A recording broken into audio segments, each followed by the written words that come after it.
తదుపరి చూసుకుంటే Chandrababu at the birthday CDP విడుదల చేసిన లోకేష్.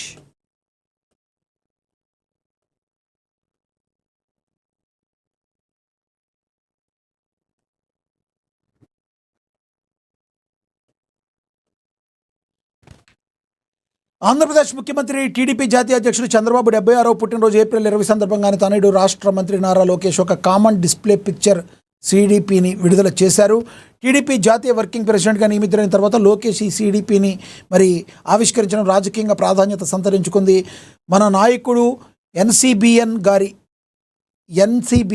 గారి పుట్టినరోజు గౌరవార్థం ఈ సిడిపిని అధికారికంగా విడుదల చేయడం గర్వంగా ఉందని లోకేష్ తన సోషల్ మీడియా ఖాతాలో పేర్కొన్నారు. ఈ సిడిపి విడుదలలో టీడీపీ శ్రేణులు, అభిమానులు సోషల్ మీడియా తమ ప్రొఫైల్ చిత్రాలను మార్చుకుంటూ చంద్రబాబుకు పుట్టినరోజు శుభాకాంక్షలు అయితే తెలుపుతున్నారు. రాజకీయ ఉద్దండుడుగా మంచి పేరు తెచ్చుకున్నారు ముఖ్యమంత్రి చంద్రబాబు. తన 46 ఏళ్ల రాజకీయ ప్రస్థానంలో ఎన్నో ఒడిదుడుకులు చూశారు. 15 ఏళ్ల పాటు ముఖ్యమంత్రిగా చేశారు. ఈ 2 సంవత్సరాలతో కూడా కలుపుకుంటే దగ్గర 17 సంవత్సరాల పాటు ముఖ్యమంత్రిగా, 15 సంవత్సరాల పాటు ఆయన గతంలో ప్రతిపక్ష నేతగా తనదంటూ ఒక ముద్ర వేసుకుని ముందుకు దూసుకు వెళుతున్నారు చంద్రబాబు. 76 సంవత్సరాల్లో కూడా ఎక్కడ కూడా తను లెగసీలో అంటే దగ్గర తను ఒక 46 సంవత్సరాల రాజకీయ ప్రస్థానంలో వెనక్కి తిరిగి చూసుకోలేదు. కష్టాలు వచ్చినా సుఖాలు వచ్చినా ప్రజాక్షేత్రంలో నిరంతరం ఉంటూ వచ్చిన ఏకైక వ్యక్తి చంద్రబాబు నాయుడు అని మనం ఎవరైనా కూడా స్పష్టంగా చెప్పుకోవచ్చు. ఎందుకంటే ఆయన తీసుకొచ్చిన కొన్ని పనులు అందరినీ ఎంతగానో ఆకట్టుకున్నాయి. అప్పట్లో ఎస్సీ ఎస్టీలకి స్కాలర్షిప్లు తీసుకొచ్చింది కూడా చంద్రబాబు గారు ఆధ్వర్యంలో. అప్పుడు ముఖ్యమంత్రిగా ఉన్నప్పుడే జన్మభూమి కమిటీలు వేసి జన్మభూమి ద్వారా కూడా ప్రజలకి మరింత చేరువయ్యారు ఆయన. ఇక రాజకీయంగా అప్ అండ్ డౌన్ అనేవి ఎవరికైనా ఉంటే సహజం. ఒక్కొక్కసారి ప్రజలకు కోపాలతో రావచ్చు, దించేయచ్చు, మరొకసారి నెత్తిన పెట్టుకోవచ్చు. ఏదేమైనప్పటికీ చంద్రబాబు గారు అలుపెరగని బాటసారిలాగా ముందుకు దూసుకుపోతూనే ఉన్నారు. దీనిలో ఎటువంటి డౌటు లేదు. అదేవిధంగా చూసుకుంటే ఆంధ్రప్రదేశ్ రాజధాని హైదరాబాదును ఈ రోజున విశ్వవిఖ్యాత నగరంగా తీర్చిదిద్దడానికి పునాదులు వేసిన వ్యక్తి. సాఫ్ట్వేర్ కంపెనీలని హైదరాబాద్కు తీసుకురావడానికి అనునిత్యం పోరాడిన వ్యక్తి. సైబర్ సిటీకి మూలస్తంభం లాంటి వ్యక్తి. ఎవరు అవునన్నా కాదన్నా నారా చంద్రబాబు నాయుడు అనే మాట వాస్తవం. ఇక హైదరాబాద్లో ఫ్లైఓవర్స్ నిర్మాణంలో తను ఏ రకంగా ఉన్నారో దగ్గర 17 ఫ్లైఓవర్స్ వరకు ఆయన ఆధ్వర్యంలో జరిగాయంటే ఇందులో అతిశయోక్తి కాదు. హైదరాబాద్ రూపురేఖలను మార్చి ప్రపంచంలోనే ఒక ప్రఖ్యాత నగరంగా తీర్చిదిద్దడానికి అంకురార్పణ చేసిన వ్యక్తి ముఖ్యమంత్రి నారా చంద్రబాబు నాయుడు. ఆయన యొక్క పుట్టినరోజు ఇలాంటి పుట్టినరోజులు మరిన్ని జరుపుకోవాలని ఏఎన్ఎన్ కూడా చెప్తుంది. మరొకసారి చంద్రబాబు నాయుడు గారికి, ఆంధ్రప్రదేశ్ ముఖ్యమంత్రి చంద్రబాబు నాయుడికి జన్మదిన శుభాకాంక్షలు ఫ్రమ్ ఏఎన్ఎన్ న్యూస్. ఇక తదుపరి చూస్తే పవన్కు మోడీ ఫోన్, త్వరగా కోలుకోవాలన్న జగన్ ధన్యవాదాలు తెలిపిన జనసేనాని. చాలా పవన్ కళ్యాణ్ గారికి శస్త్రచికిత్స చేశారు. మనకు అందరికీ తెలుసు, ఎంతోమంది అభిమానులు గందరగోళానికి గురయ్యారు. ఆ గందరగోళం ఇలా ఉంటే జగన్మోహన్ రెడ్డి గారు ఆయన ట్వీట్ చేశారు. పవన్ కళ్యాణ్ గారు కోలుకోవాలని ఆకాంక్షించారు. ఇది ఒక మంచి శుభ పరిణామం. రాజకీయాల్లో విమర్శలు అనేవి ఉంటాయి, కానీ మనుషులకి ఏదైనా జరిగితే ఆ విమర్శల్లో చేయడం కరెక్ట్ కాదు. ఒక మనిషి మానవత్వం అనేది ప్రతి మనిషి కూడా గుర్తుంచుకోవాలి. అదే పవన్ అండ్ జగన్ మరోసారి నిరూపించుకున్నారు. గతంలో 2 నెలల క్రితం జగన్మోహన్ రెడ్డి గారి పుట్టినరోజు సందర్భంగా జగన్మోహన్ రెడ్డి గారు నిండు 100 ఏళ్ళు హ్యాపీగా ఉండాలని జన్మదిన శుభాకాంక్షలు తెలిపారు జనసేన అధినేత పవన్ కళ్యాణ్ గారు.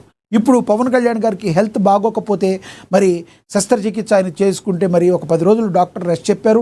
ఇప్పటికైతే ఆయనకి పవన్ కళ్యాణ్ గారికి ఏ ప్రాబ్లం లేదు. ఆయన ఒక 1 వీక్ నుంచి 10 డేస్లో ఆయన డిశ్చార్జ్ అవుతారు. కాకపోతే కొంత లాంగ్ క్రమంలో కొన్ని ఆరోగ్య సూత్రాలు పాటించాల్సి ఉంటుందని డాక్టర్స్ అయితే చెప్పారు. ఈ క్రమంలో వైసీపీ అధినేత జగన్మోహన్ రెడ్డి గారు ట్వీట్ చేసి ఈ రోజున ఆయన మానవత్వం అనేది చాలా ఇంపార్టెంట్, రాజకీయాలన్నీ తర్వాత అని పటాపంచలు చేయడం అయితే జరిగింది. మిగతా అన్నీ కూడా ఆరోగ్యకరమైన వాతావరణం. చంద్రబాబు గారు కావచ్చు, జగన్మోహన్ రెడ్డి గారు కావచ్చు, పవన్ కళ్యాణ్ గారు కావచ్చు, ఏది విమర్శలు చేసుకున్నా అది రాజకీయంగానే కానీ మానవత్వం అనేది మొదటి ఇంపార్టెన్స్. దానికి ఉదాహరణ మరి మొన్న జగన్మోహన్ రెడ్డి గారికి ఆయన బర్త్డే విషెస్ తెలియజేసిన, ఈరోజు పవన్ కళ్యాణ్ గారికి బాగోకపోతే జగన్మోహన్ రెడ్డి గారు ట్వీట్ చేసిన, ఇది మానవత్వం గుబాళించింది అని మనమందరం అయితే అనుకోవచ్చు.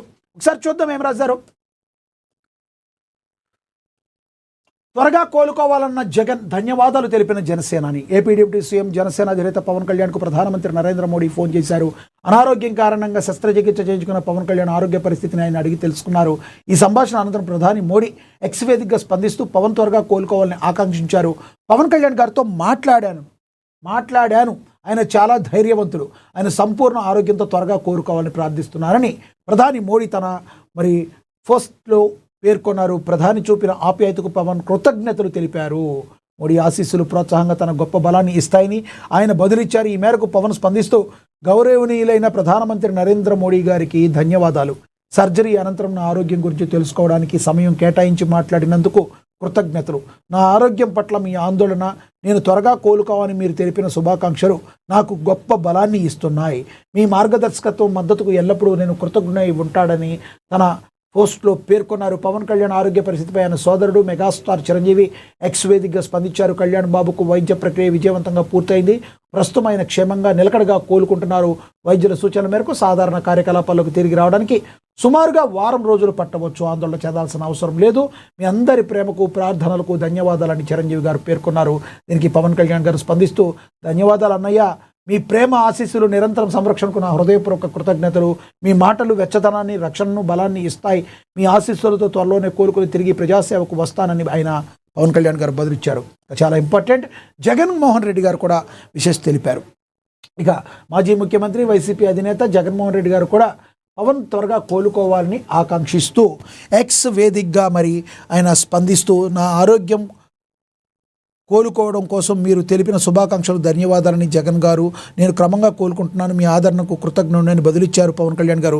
వీరితో పాటు ముఖ్యమంత్రి చంద్రబాబు, గవర్నర్ అబ్దుల్ నజీర్, కేంద్ర మంత్రులు Kishan Reddy, Bandi Sanjay, Bhupathiraju, Srinivasa Varma, BRS working president KTR, రాష్ట్ర మంత్రులు Nara Lokesh, Narayana, Atchannaidu, Satyakumar Yadav, speaker Ayyanna Patrudu, deputy CM Raghuramakrishnaraju, TDP రాష్ట్ర అధ్యక్షుడు పల్లా శ్రీనివాస్ తదితరులు పవన్ కళ్యాణ్ కోలుకోవాలని తమ సందేశాల్లో పేర్కొన్నారు. సినీ పరిశ్రమ నుంచి జూనియర్ ఎన్టీఆర్, అల్లు అర్జున్, సాయి ధరమ్ తేజ్ వంటి ప్రముఖులు కూడా ఆయన త్వరగా కోలుకోవాలని ఆకాంక్షించారు. అందరి ప్రేమ ఆప్యాయతకు పవన్ కళ్యాణ్ కృతజ్ఞతలు తెలిపారు. ప్రస్తుతం పవన్ కళ్యాణ్ ఆరోగ్యం నిలకడగా ఉందని, పూర్తి విశ్రాంతి అనంతరం త్వరలోనే విధుల్లో చేరతారని జనసేన వర్గాలైతే తెలియపరుస్తున్నాయి. దీని గురించి పవన్ కళ్యాణ్కి ఆరోగ్యానికి సంబంధించి ఎటువంటి ప్రాబ్లం లేదు, ఒక 1 వీక్లో ఆయన డిశ్చార్జ్ అవుతారు అని చెప్పి చిరంజీవి గారు చెప్పడం అయితే జరిగింది. జగన్మోహన్ రెడ్డి గారు కూడా మరి ఆయన త్వరగా కోలుకోవాలని ఆకాంక్షించడం అయితే జరిగింది. ఇక తదుపరి చూస్తే మనుషులను ఓడించిన చైనా రోబోలు హాఫ్ మారథాన్లో సంచలనం.